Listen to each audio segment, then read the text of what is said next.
I'm 15 years old. I have a stepsister who is a couple years older than me, and she is really seriously disabled. I'm not sure what's wrong with her because no one ever wants to discuss it with me, but she's nonverbal, breaks her bones a lot, and has severe epilepsy and will have many fitting episodes. She also doesn't understand stuff. That's probably the easiest way to put it. She's just a human body with nothing inside. She's my stepmom's daughter. My stepmom married my dad 3 years ago and they dated only for a year before that. I don't know my stepmom very well and I don't really get on with her. We are respectful to each other, but I'm basically living with strangers because she's so busy with her daughter and my dad. I am always on my own and I used to hate it, but I'm used to it now.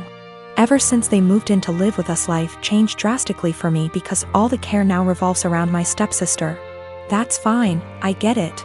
But both my stepmom and my dad ask me to do things for my stepsister that I don't want to do and I resent doing.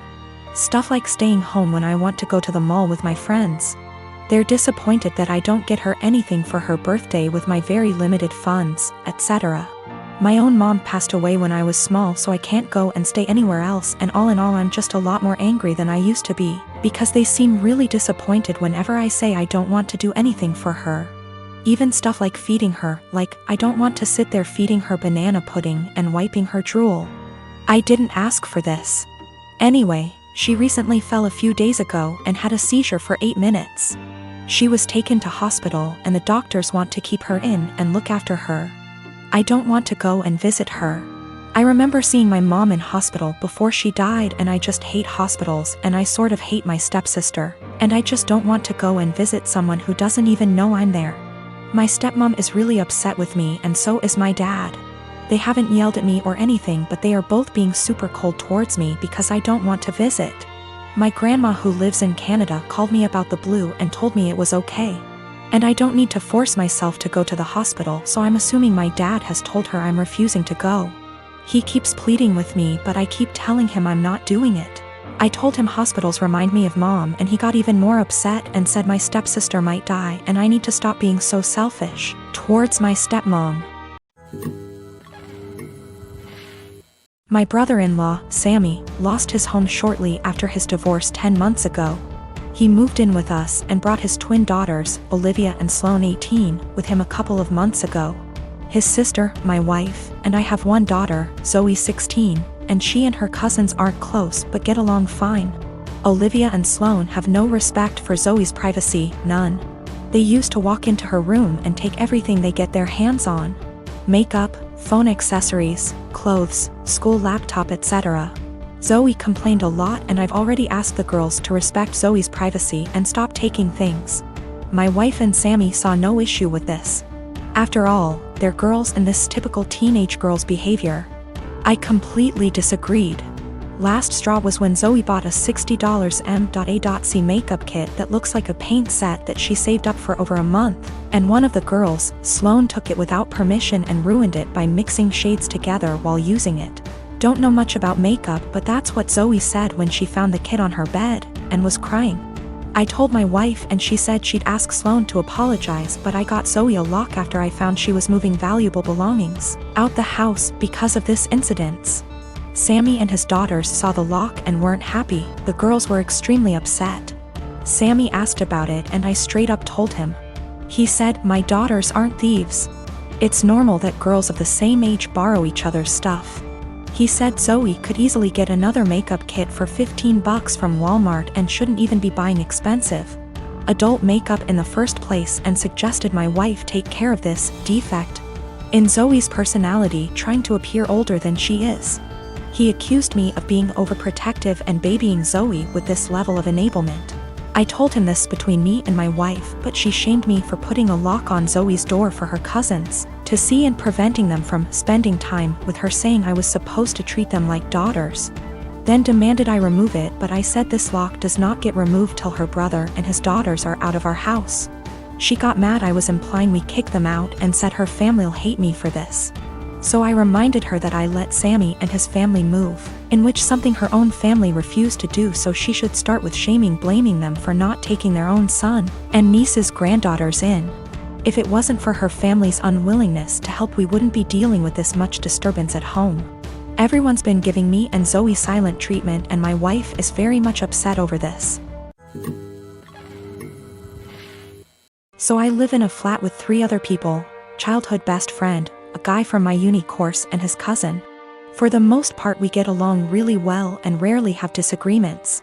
However, this has been a real point of contention lately. About 6 months ago I began a relationship with a guy I've known for a couple of years. I know it's still a fairly new relationship, but I really like him. He makes me really happy and we're pretty serious about each other. Up until recently, he would come visit me at my flat 3 to 4 times a week. This was mostly due to the fact that I have chronic fatigue and going on proper dates can be really challenging for me. Instead of going out to dinner or a film or whatever, we'd just chill in my room or the living room, watch TV and get takeout or cook together. I didn't really consult anyone about this, Bex to say. All the other flatmates have their partners over as often if not more so, and B, he rarely spends the night and usually leaves before 10 p.m. because of his work schedule. So the issue, 2 weeks ago, comes to me and tells me that I need to stop having my boyfriend over because it's starting to get annoying. I asked her why and she said it's irritating to have someone who doesn't live there skulking around all the time. I pointed out that her boyfriend sleeps over 3 nights a week and thus is here more often than mine, and she claimed that was different because they've been together for 11 years and are moving in together once her lease is up.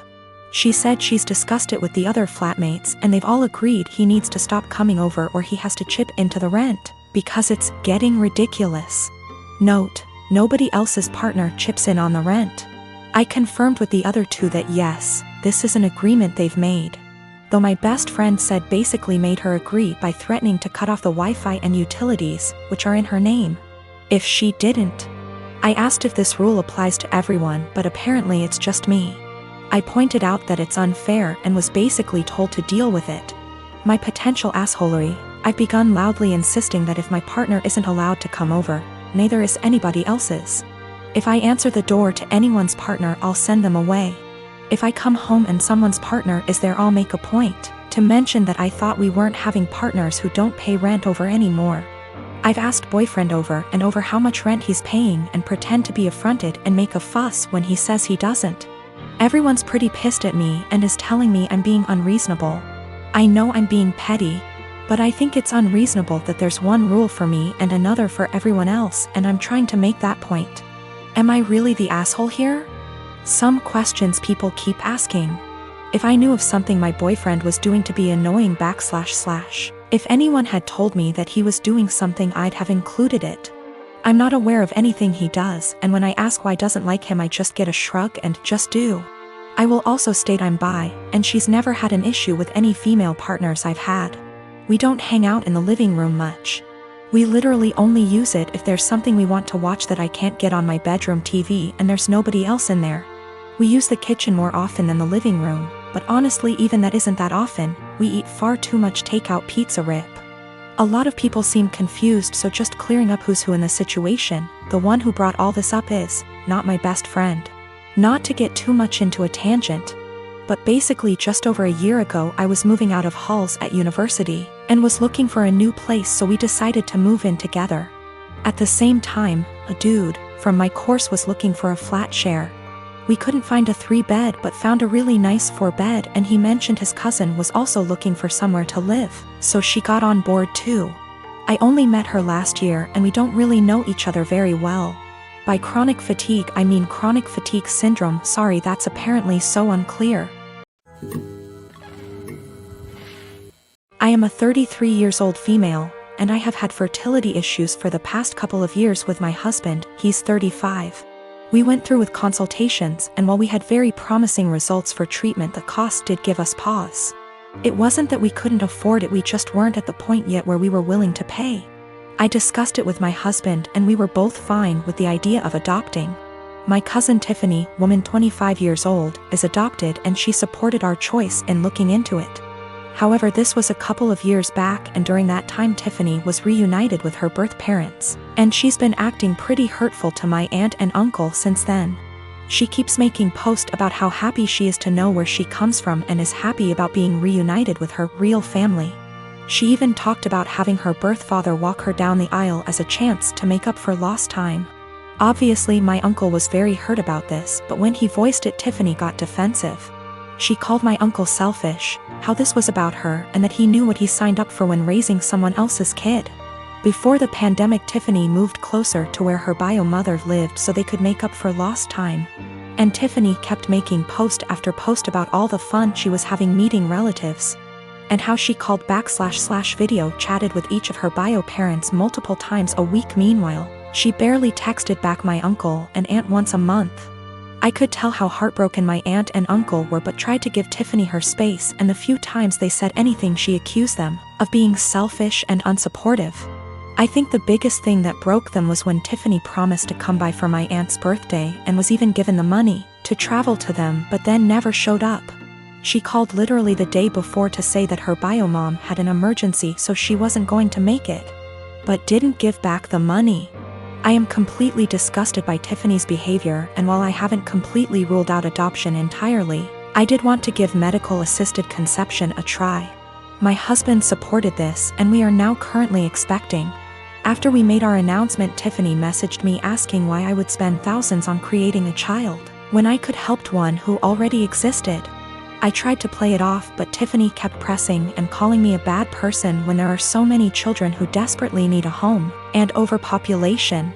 It got to the point where she was pissing me off, and I just came clean and said that her behavior towards the people who loved and raised her was the reason. Tiffany got really upset, but I didn't care. However, her parents are now starting to say that I was wrong.